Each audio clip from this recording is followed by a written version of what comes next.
Hi class, in chapter 8 we're going to cover the market for healthcare professionals. This chapter is definitely more has far more economics than the previous chapter. So where are we? We're in chapter 8, no, I know that, but other than that, where are we in terms of our market and the supply of care? Well, ACA, the Affordable Care Act, is going to has expanded, and I assume it will continue to expand care in the United States. By some estimates are up to 30 million over the next decade and so on. While that is great, the access is being expanded, what is not being expanded at the same rate is the infrastructures and the providers. We are not building hospitals. We don't have facilities. And more importantly, we don't have physicians being trained and coming out of school and completing their residency at the rate that we should have by now. Forget about ACA, forget about the Affordable Care Act. Even before that, we didn't have enough doctors, especially in some fields. We'll talk about that. So the Affordable Care Act is going to make something that is already an issue even worse. So that is going to be very, very interesting to see how the United States gets around that or corrects the situation.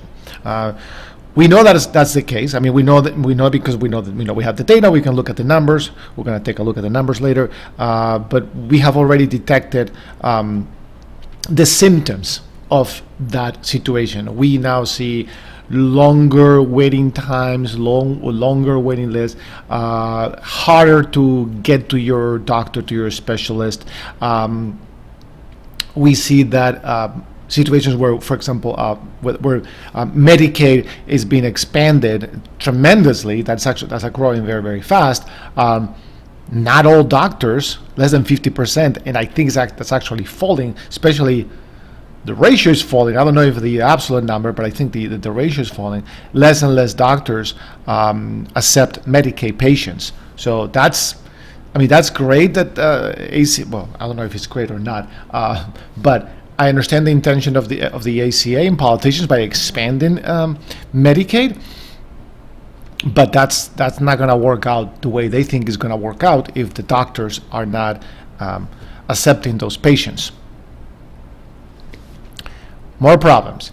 The aging baby boomers. I cannot wait until all the baby boomers are retired, so I don't need to mention them again, because I think I've been talking about them for almost 20 years in every class I ever taught in economics and health economics and finance. Right? They're such a important piece of this puzzle. But think about it. It's a double effect. Number one, more people are going to be retiring in the next few years. That's going on and it's going to continue, which means there is going to be an increase in Medicare population, right? There's going to be more people entering Medicare than ever before, and that's going to continue. There's no end in sight for that, obviously, and in some senses, I think it's a good thing, right? Because that means that we're living longer lives and healthier lives. But that also means that the more people retire, the less doctors we have, right? Because those doctors, think of a doctor a physician that retires. They go from being part of the solution to part of the problem, right? Because they provide care, then they go onto Medicare. Now they're consuming care, but they're not providing care, right? So we're going to have a lot of doctors retiring. So the number of physicians, at least the proportion of it, is going to go down. Now, how do we solve that problem? Well, that's a very complicated problem, but we could, right? I mean, the way you do it, right, it will be to increase the number of opportunities, number of residencies, so these doctors can get trained and enter the workforce. But one of the problems is that 75% of those residencies are actually paid for or financed by Medicare. And Medicare under ACA lost almost 740 billion. If you look at my own screen, right? About 740 billion in funding. So that's what one of the problems with the ACA is that it's doing that, is shifting populations around, and sometimes it's leaving these big holes that we're gonna need to, we are going to have to plug somehow. So the theory of labor markets, we'll talk about the theory first, and then we'll apply it, because we're talking about physicians, we're talking about doctors. They're just employees, right? They're just people like you and I who have a job. It's a very important job, definitely more important than mine, but at the end of the day, they are just labor. They're an input into a chain of production, right? So care, if care is the product, right? Think of care as a product. It has a lot of inputs. There's pharmacy, there's the hospital, there's the nurses, there's the specialist, the people that maintain the hospital, the people behind the phones, all of the entire system, right? That's the entire that all of them. Those are inputs in the production of care. Labor, the labor of the physician is one of them. So you and I, we don't consume physicians. We don't buy doctors, right? We don't go and say, please, may I have half a pound of a, no, we don't do that. We purchase care, right? I want a appendectomy, or I want, whatever I want, right? That's the demand that I have for the product, not for the inputs. So the inputs don't face the demand the way we understand it. What they face is a derivative of the demand. Obviously, there's higher demand for care. There's going to be higher demand for the inputs. One of them being labor, and one of those labor inputs is going to be the physicians. So it's a derivative of the demand. And finally, one important aspect of the input of the labor markets is this idea of human capital investment. That it is costly to create labor. Different rates, of course, but I think we would all agree that we are looking at, in this chapter, we are looking at probably the most expensive, most costly labor to create that I can think of. I don't know if you can think of something else. That would be great. Let me know. But I think making another doctor is another physician is extremely expensive. There's a high cost to it.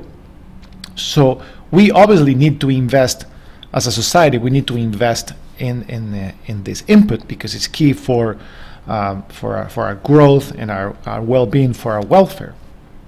But if you think of the physician, you think of the individual making that decision. That individual is looking at some type of rate of return on their investment. And their investment is, if you're thinking about money, get it out of your head for a moment, because remember chapter first when I was telling you about the cost of something in economics is not just that monetary amount, is the opportunity cost, is the holistic, is the whole thing. Okay, we look at it from all angles. So for an individual that chooses to go to medical school, go through the entire process, not only is going to cost money, right? Because they need to pay, yes, they're going to pay tremendous amounts of money for their education. There's also an opportunity cost component here, because those individuals, while they're at school, they cannot be making money doing something else. So that individual could potentially, instead of spending 100 years in medical school, I don't know, whatever that is, instead of spending almost a decade in going through the training, they can go on and get a bachelor's in business or something else and do well. Well, that's the opportunity cost, right? Because they could be doing something else. They could be making a lot more money during those years. That's why doctors need to be compensated so highly afterwards, because otherwise it wouldn't make sense for a doctor to become, for a physician for an individual to become a physician. It just wouldn't make sense. And the book goes a little bit into the math behind that, which I highly recommend that you look at it. It's very similar to the math that we did previously to calculate rates of return. This is a tool that we borrow from finance. So back to the demand. So we can graph the demand for the labor as a derivative of the demand for the final product, and it's actually going to look just like, surprise, surprise, it looks just like the demand curve for the final product. It's a downward sloping curve for slightly different reason, but it is a downward sloping curve. It slopes downward because of the law of diminishing returns. Every additional worker you hire brings a marginally lower amount of output. The productivity goes down because it's not as productive as the very first one. And I already talked about this idea before. So the theory of labor, the theory of inputs, is that every input gets paid is marginal productivity. That's how much you get paid. Perhaps it's something that we haven't spent enough time, but when we talk about, how come that person makes so much money? How come that person makes, too little money?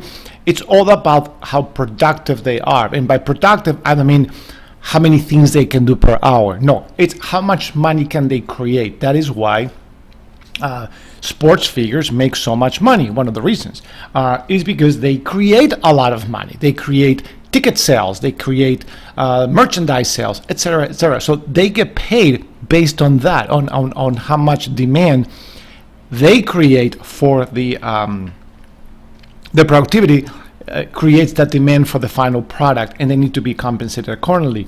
But the more you get, the lower the productivity, because technically you will hire the first one you will hire will be the most skillful, and the more skillful will have more machines to produce the final product, etc., etc. They're more productive.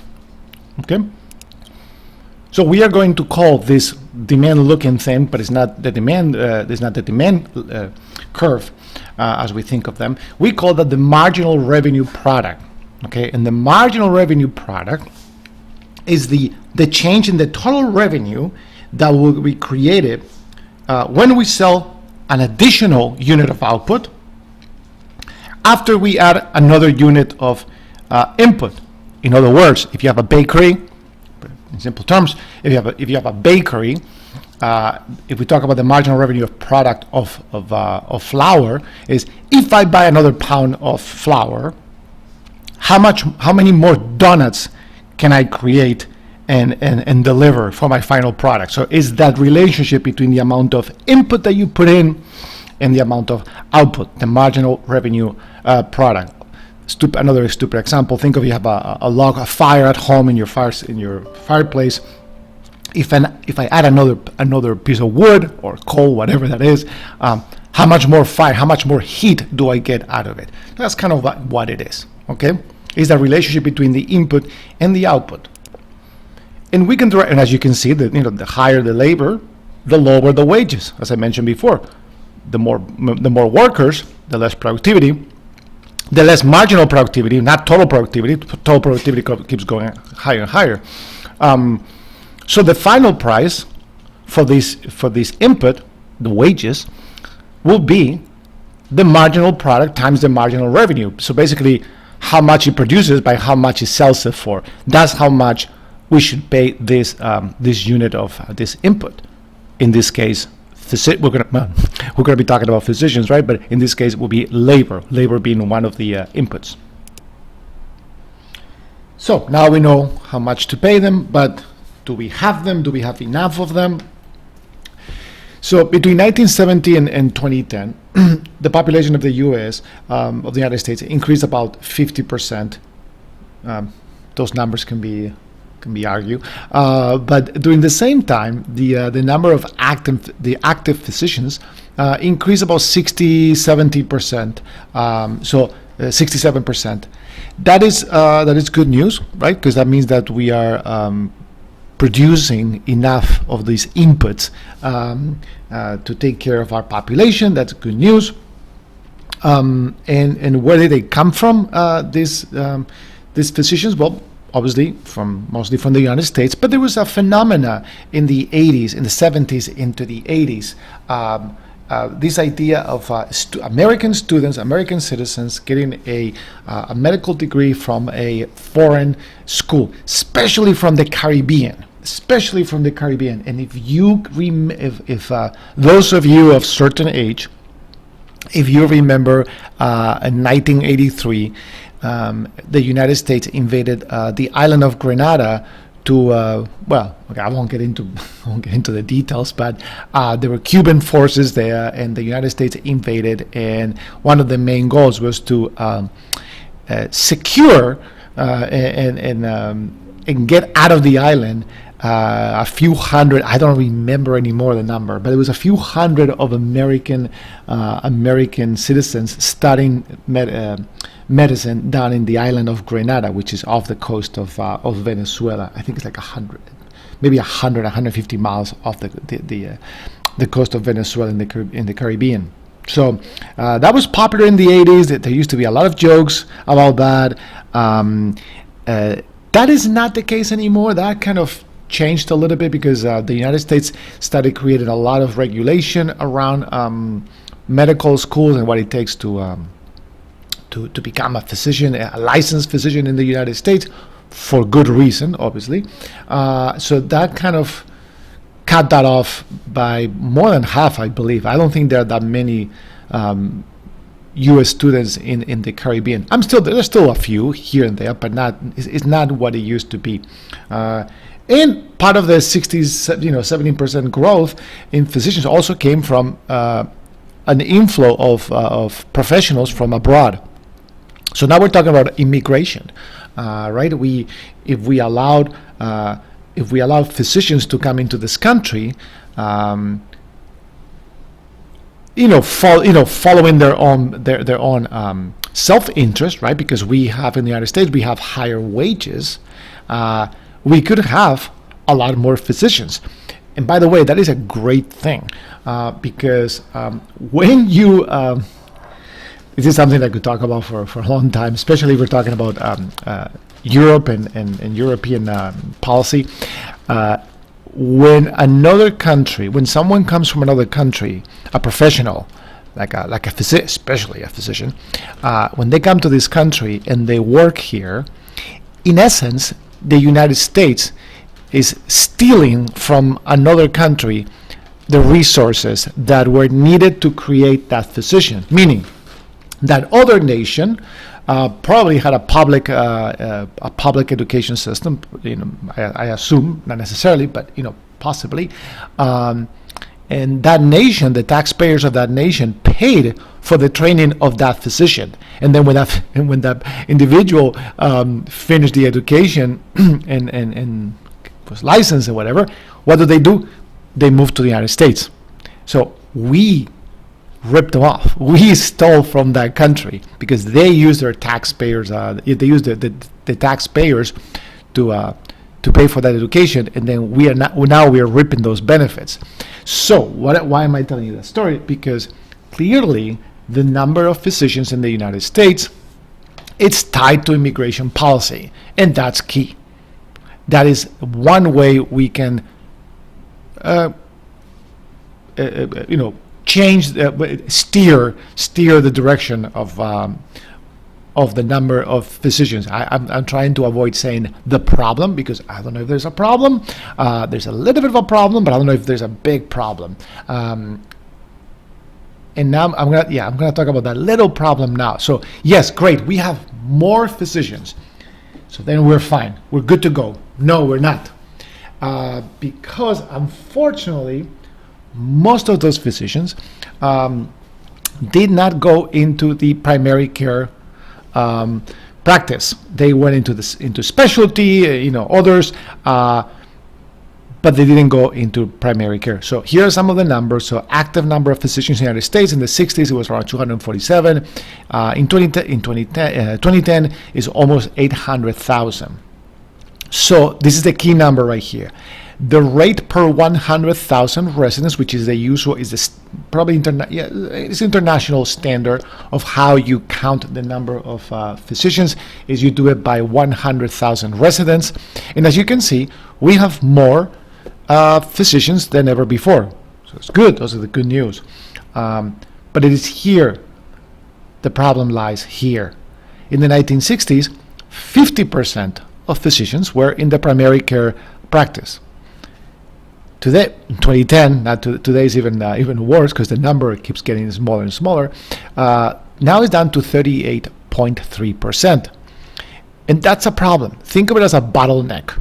Okay, if the PCPs, think of the managed care, the gatekeeper and the managed care model. If it is the primary care physician who coordinates the care, if we don't have enough of them, we cannot coordinate the care properly. We cannot provide appropriate care. We cannot properly manage and coordinate that care. That's a problem. That is, you're slowing down the process. Okay, that's like I don't know, getting a Ferrari, a brand new Ferrari, and shutting down two of the cylinders, or I don't know, something like that, or stuffing something into the air filter so it cannot breathe. You have an amazing vehicle, but it cannot go fast because there's something that is blocking it from going fast. So that's a problem.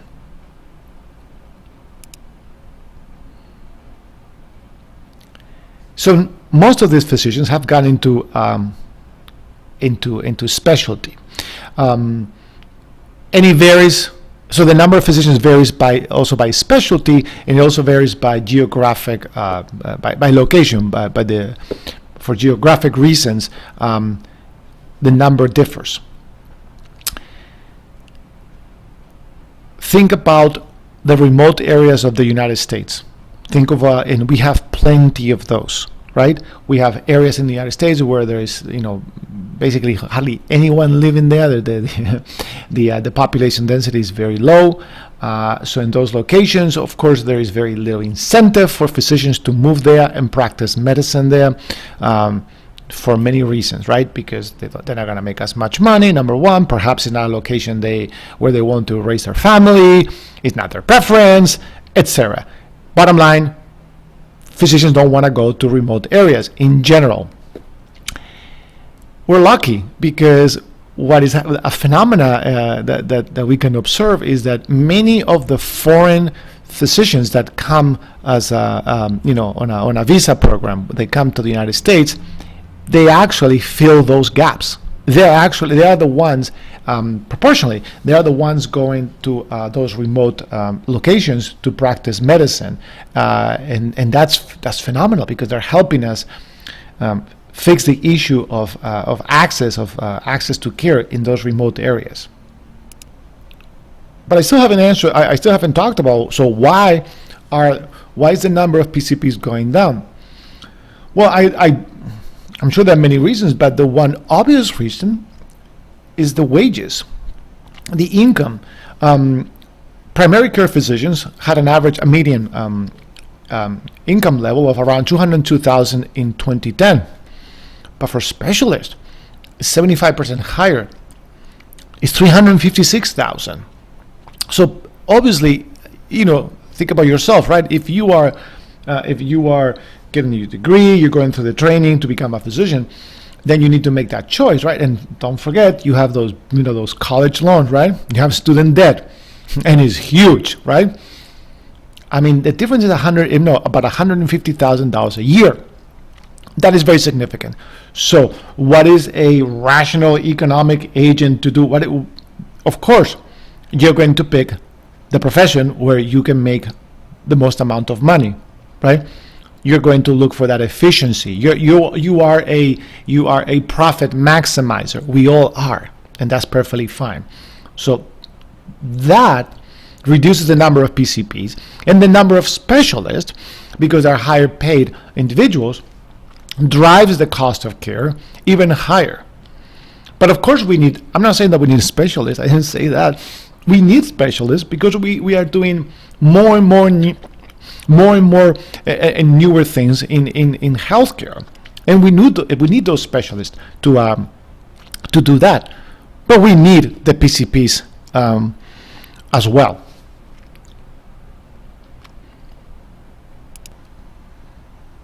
So how we decide how much a physician should get paid? So for many years, and still today, but not at the same scale, the market back then was dominated by the fee-for-service type of plans. So it was not tied to any type of productivity metrics, but now it is, especially under the managed care environment that we discussed in the previous chapter, I believe. So we have alternatives, and one of them is the idea of using some kind of measure that to price the wages of the physicians, how much they should be reimbursed for their service, for their work, is to come up with a measure that includes the time involved for that type of procedure, the skill involved, the amount of training necessary, the intensity, the care, right? Trying to come up with what is that exactly costing? Not how much you're charging, but how much is that truly costing? So CMS, the Center for Medicare and Medicaid Services, they use this idea of RVU, relative value unit, which measures that intensity, that the skill, the time required for a particular procedure. And that's how much based on that, that's the basis. It's a little more complicated than that, but based on that, they come up with how much they will reimburse physicians when they treat Medicare and Medicaid patients. They have a different name. They call it the RBRVS, or resource-based relative value scale. Yes, RBRVS. I have a hard time remembering that one. But it's the resource-based relative value scale, and we'll talk about it, I think, in chapter 13. Hopefully we'll get there. We'll talk a little bit more about that. But it's a measure they use so they know how much to pay the physicians. Needless to say, that number needless to say that Medicaid markets pay a lower wage, and the doctors know that. They're well aware of that. That's why many of them don't accept those patients, because they're just not as profitable as patients with a commercial insurance. So by 2010, the numbers show that about 2/3 of physicians received bonuses based on this idea of RVU as well. So it is very widely used, the idea and all these variations.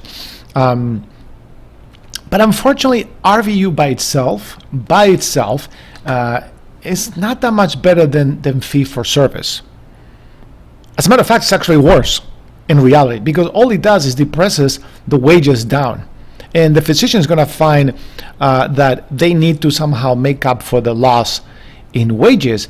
And how they're going to do that? Well, they're going to treat volume, right? They're going to They're going to need to treat more individuals. They need to prescribe more treatment, and that's going to lead to overuse and misuse. And in general, that's going to lead to higher cost of care for the nation, and maybe not higher welfare, because we don't know if that means higher care, as we discussed in previous chapters. More care doesn't mean better care.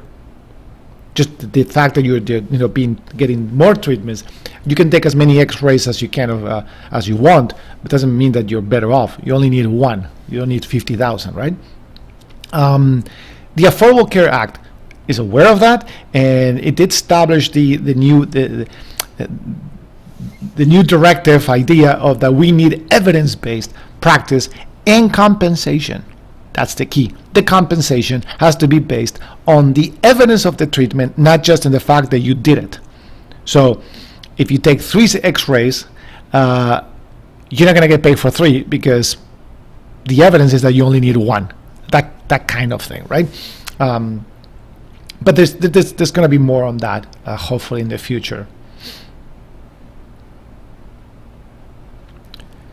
So before insurance, before the third-party payer, patients will pay directly, right? You will go to the doctor, you will, get your treatment done, you will get, you will consume your medical care, and you will pay out of your own pocket directly to the doctor. It was common and well known at the time. That was very common. You can even see it in some movies or TV shows. The doctor was expected to charge different prices to different people based on their capacity to pay, because the physicians knew. They knew very well that they knew their population, right? They probably knew by name each individual in their town, and they knew. So what am I talking about? Like hundreds of years, maybe 200 years ago, not that long ago. They knew the individual. They knew whether or not they had the money, so they will charge different prices. The richer you were, the higher the price. The lower your status in society, the less they will charge you. So they were charging different prices, what we call price discrimination in economics. We'll talk about that later. As insurance became more common and common practice, then the fees that the physicians were charging, right? They had to become standard. They couldn't just charge any amount of money. If 2 people came in, one was wealthy and the other was not, but they both had insurance, they don't care anymore. They're not going to charge in different prices. They're going to charge whatever price they're going to charge to the insurance company. So the idea of UCR, which stands for usual, customary, and reasonable charges, was created. And that's what they were charging. That's what the insurance companies were paying for. They were paying for UCR, which when you take it apart, it's this formula here, where the insurance company will calculate the median charge in your area for that treatment, right? So they will look around, like, how many physicians have done this type of practice in the previous year, and what's the median charge. Then they would add some type of customary fee in the area, like, well, your area is a higher cost area, so I'll add in 1%, 2%. They had those tables, and then plus inflation, right? Because the median charge was calculated on the previous year. Now they're doing it in a year later. They have to adjust that. Well, that's a problem, because even though that sounds like a great idea, the physicians knew that, right? And so when they were submitting their charges, obviously they know what the median is. So why would you submit a bill that is lower than what the median was before, right? You will submit something that is higher. So there was this constant increase in rates. Doctors were constantly charging higher than the median, because you're not going to be below the median. You knew you can get away with charging at least the median. So if everybody charges the median from the previous year, that means that the median keeps going up higher and higher and higher and higher. as time goes by. So that was constant pressure on prices, and we know that. By the 90s, physician charges were just skyrocketed. They were out of control, as we've seen before. And we started using the idea of relative value scale, which we covered in a couple slides ago, which is used by carriers in different ways, different flavors, and they apply a percentage of that amount up and down based on different things. So this relative value scale is supposed to take into account the work effort, the practice, the expense, right? But it also includes malpractice expense, because you need to put that in. You need to add that, right? For a doctor to get fully compensated, the physician needs to get paid for the effort, for the time, the skill, all the things that we covered before, plus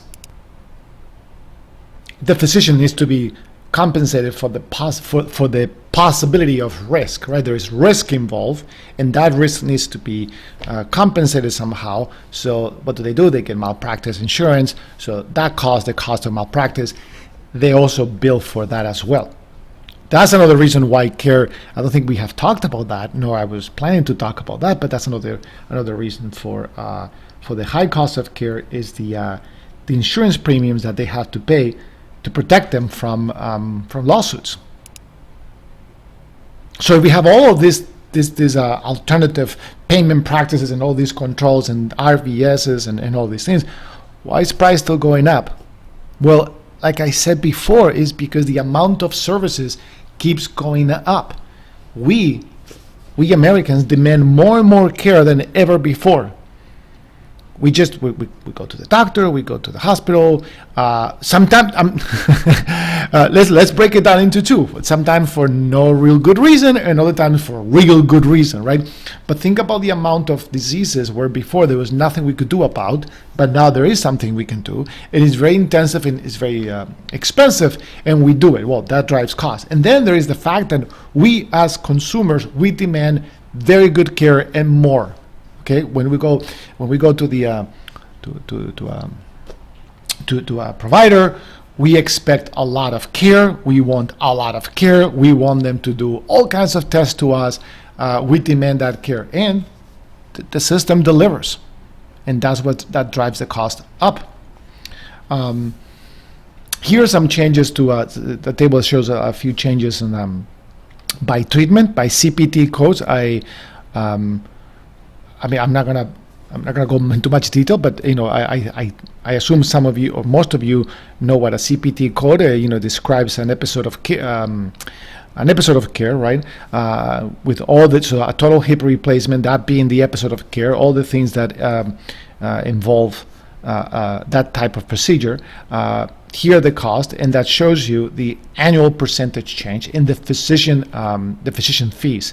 As you can see, they're not that crazy. They're certainly, I think they're fairly under control. For some things, they have gone up. As you can see, for the upper GI, that's 3.73% up, but for others, it has gone down, which reinforces the point that I've made before. Where so if we are now, if we seem to be now in control of the cost up to a point of the individual cost per procedure, per physician, per service. What is going on? Well, that's again is because of the amount of services, because there's more total hip replacements than ever before, there's more office visits than ever before, etc., and that is what's driving the cost. No mystery there.